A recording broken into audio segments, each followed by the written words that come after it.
जय श्रीमन्नारायण। राधे राधे। जय श्री सीताराम। सांब सदा शिवको जय जय होस्। लक्ष्मीनाथ समारम्भां नाथयामुन मध्यमाम् अस्मदाचार्य पर्यन्तां वन्दे गुरु परम्पराम्। श्रीमद्देवी भागवत महापुराणको सप्तम स्कन्धमा रहेको 40औं अध्यायको देवी गीता पाठ गर्न गइराखेको छु। यस 40औं अध्यायमा देवीको पूजाविधि तथा फलश्रुतिहरूको बारेमा जगदम्बा भुवनेश्वरी माताले बताउनु भएको छ। देवी भन्नुहुन्छ, प्रातःकाल उठेर शिरमा प्रतिष्ठित ब्रह्मरन्ध्र सहस्रार चक्रमा कपूर समान आभा भएको उज्जवल कमलको ध्यान गर्नुपर्दछ। त्यसमाथि अत्यन्त प्रसन्न वस्त्र आभूषणले सुसज्जित तथा शक्तिबाट सम्पन्न आफ्नै स्वरूपका श्री गुरु विराजमान हुनुहुन्छ, यस्तो भावना गर्नुपर्दछ। उहाँलाई प्रणाम गरिसकेपछि विद्वान साधकले भगवती कुण्डलिनी शक्तिको यस प्रकार ध्यान गर्नुपर्दछ। प्रथम प्रयाणमा अर्थात् ब्रह्मरन्ध्रमा सञ्चरण गर्दामा प्रकाश पुञ्जरूप भएकी, प्रति प्रयाणमा अर्थात् मूलाधारमा सञ्चरण गर्दामा अमृतमय स्वरूप भएकी तथा अन्तः पदमा अर्थात् सुषुम्ना नाडीमा विचरण गर्दामा आनन्दमयी स्त्री रूपिणी देवी कुण्डलिनीको म शरण ग्रहण गर्दछु। यस प्रकार कुण्डलिनी शक्तिको ध्यान गरी उसको शिखाको माझमा सच्चिदानन्द रूपिणी म भगवतीको ध्यान गर्नुपर्दछ। यसपछि शौच आदि सबै नित्य क्रियाहरू सम्पन्न गर्नुपर्दछ। तत्पश्चात श्रेष्ठ दिजले मेरो प्रसन्नताका लागि अग्निहोत्र गर्नुपर्दछ। पुनः होमको अन्तमा आफ्नो आसनमा बसेर पूजाको सङ्कल्प गर्नुपर्दछ। पहिला भूत शुद्धि गरी मातृका न्यास गर्नुपर्दछ। हल्लेखा मातृका न्यास नित्य गर्नुपर्दछ। मूलाधारमा हकार, हृदयमा रकार, भ्रूमध्यमा इकार, शिरमा ऋकार न्यास गर्नुपर्दछ।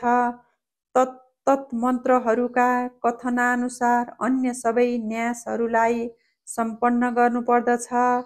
फेरि आफ्नो शरीरमा धर्म आदि सबै सत्कर्महरूबाट परिपूर्ण एक दिव्य पीठको कल्पना गर्नुपर्दछ।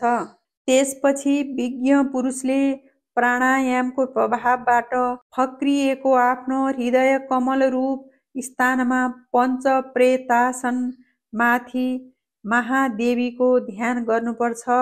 ब्रह्मा, विष्णु, रुद्र, ईश्वर र सदाशिव यी 5 महाप्रेत मेरो पादमूलमा अवस्थित छन्।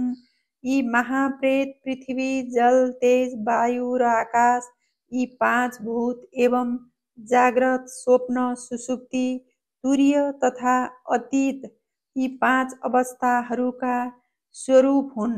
चिन्मय तथा अव्यक्त रूप भएकी म यी सबैभन्दा सर्वथा पर छु। शक्ति तन्त्रहरूमा ब्रह्मा आदिको आसन रूपमा परिणत हुनु सर्वदा प्रसिद्ध छ। यस प्रकार ध्यान गरी मानसिक भोग सामग्रीहरूद्वारा मेरो पूजा गर्नुपर्दछ। मेरो जप पनि गर्नुपर्दछ। श्रीदेवीलाई जप अर्पण गरी अर्घ्य स्थापना गर्नुपर्दछ। सर्वप्रथम पूजा पात्रहरूलाई सामुन्ने राखेर साधकले अस्त्र मन्त्र ओम फटको उच्चारण गरी जलले पूजा द्रव्यहरूलाई शुद्ध गर्नुपर्दछ। पुनः यसै मन्त्रद्वारा दिग्बन्ध गरी गुरुलाई प्रणाम गरेपछि उहाँको आज्ञा लिएर साधकले आफ्नो हृदयमा भावित मेरो दिव्य मनोहर मूर्तिलाई बाह्य पीठमा आवाहित गर्नुपर्दछ। यसपछि प्राण प्रतिष्ठा मन्त्रद्वारा पीठमा त्यस मूर्तिको प्राण प्रतिष्ठा गर्नुपर्दछ। यस प्रकार आसन, आह्वान, अर्घ्य, पाद्य, आचमनम, स्नान 2 वस्त्र, हर प्रकारका आभूषण, गन्ध, पुष्प आदि भगवतीलाई यथोचित रूपले भक्तिपूर्वक अर्पण गरी यन्त्रमा लिखित आवरण देवताहरूको विधिपूर्वक पूजा गर्नुपर्दछ। प्रतिदिन पूजा गर्नमा असमर्थ मानिसका लागि देवीको पूजाका निमित्त शुक्रबारको दिन निर्धारित छ। मूल देवीको प्रभाव स्वरूप आवरण देवताहरूको ध्यान गर्नुपर्छ। आवरण देवताहरूको ध्यान गर्नुपर्दछ। ती देवीको प्रभा मण्डलमा त्रिलोक व्याप्त छ, यस्तो चिन्तन गर्नुपर्दछ। यसपछि सुगन्धित गन्ध आदि द्रव्य, सुन्दर वासनाले युक्त पुष्प, विभिन्न प्रकारका नैवेद्य, तर्पण, पान सुपारी तथा दक्षिणा आदिद्वारा आवरण देवताहरू सहित म मूल देवीको पूजा गर्नुपर्दछ। तत्पश्चात हे राजन, तपाईँद्वारा रचित सहस्र नामद्वारा मलाई प्रसन्न पार्नुपर्दछ। साथै देवी कवच, अहम रुद्रेभिः इत्यादि सूक्त, खोपनिषद, ऋल्लेखोपनिषद सम्बन्धी दिव्यर्थ शीर्ष मन्त्र र महाविद्याका प्रधान मन्त्रहरूद्वारा मलाई बारम्बार प्रसन्न पार्नुपर्दछ। तत्पश्चात पुलकित समस्त अङ्गहरूले युक्त, अश्रुद्वारा अवरुद्ध नेत्र तथा कण्ठवाला र प्रेमले आर्द्र हृदयवाला त्यो साधकले म जगद्धात्री प्रति क्षमा अपराधका लागि प्रार्थना गर्नुपर्दछ। साथै नृत्य र गीत आदिका ध्वनिद्वारा मलाई बारम्बार प्रसन्न पार्नुपर्दछ, किनभने म सबै वेद तथा पुराणहरूको मुख्य प्रतिपाद्य विषय हुँ। अतः तिनको पाठ पारायणहरूद्वारा मलाई प्रसन्न पार्नुपर्दछ। देहसहित आफ्नो सब थोक मलाई नित्य अर्पित गरिदिनुपर्दछ। त्यसपछि नित्य होम गर्नुपर्दछ। ब्राह्मण, सौभाग्यवती स्त्री, बटुक तथा अन्य दीनहरूलाई देवीको रूप सम्झेर तिनलाई भोजन गराउनुपर्दछ। पुनः नमस्कार गरी आफ्नो हृदयमा जुन क्रमले आवाहन आदि गरेको छ, ठिक त्यसैको विपरीत क्रमले विसर्जन गर्नुपर्दछ। हे सुव्रत, मेरो सम्पूर्ण पूजा ऋल्लेखा हरि मन्त्रद्वारा सम्पन्न गर्नुपर्दछ, किनभने त्यो ऋल्लेखा सबै मन्त्रहरूको परम नायिका बताइएको छ। अत ऋल्लेखारूपी दर्पणमा म निरन्तर प्रतिबिम्बित भइरहन्छु। अत ऋल्लेखा मन्त्रद्वारा मलाई अर्पित गरिएका पदार्थ सबै मन्त्रहरूद्वारा अर्पित गरिएको बुझिन्छ। भूषण आदि सामग्रीहरूद्वारा गुरुको विधिवत पूजा गरी आफूलाई कृत्य सम्झनु पर्दछ। जो मनुष्य यस प्रकार म श्रीमद् भुवन सुन्दरी भगवतीको पूजा गर्दछ, त्यसका लागि कुनै पनि वस्तु, कुनै पनि समय, कहीँ पनि दुर्लभ रहन सक्दैन। देहावसान भएपछि त्यो निश्चय नै मेरो मणिद्वीपमा पुग्दछ। त्यसलाई देवीकै स्वरूप सम्झनु पर्दछ। देवता त्यसलाई नित्य प्रणाम गर्दछन्। हे राजेन्द्र, यस प्रकार मैले तपाईँसित महादेवीको पूजाको विषयमा बताइदिएँ। तपाईँ यसमाथि राम्ररी विचार गरी आफ्नो अधिकार अनुरूप मेरो पूजा गर्नुहोस्। त्यसबाट तपाईँ कृतार्थ हुनुहुनेछ। जो सत् शिष्य छैन, तिनलाई कहिले पनि मेरो यस गीता शास्त्र बताउनु हुँदैन। साथै जो भक्त होइन, धूर्त छ तथा दुरात्मा छ, त्यसलाई पनि यसको उपदेश दिनु हुँदैन। अनधिकारीका समक्ष यसलाई प्रकाशित गर्नु आफ्नै आमाको वक्षस्थललाई प्रकट गर्नु समान हो। अत यसलाई सदा प्रयत्नपूर्वक अवश्य गोपनीय राख्नुपर्दछ।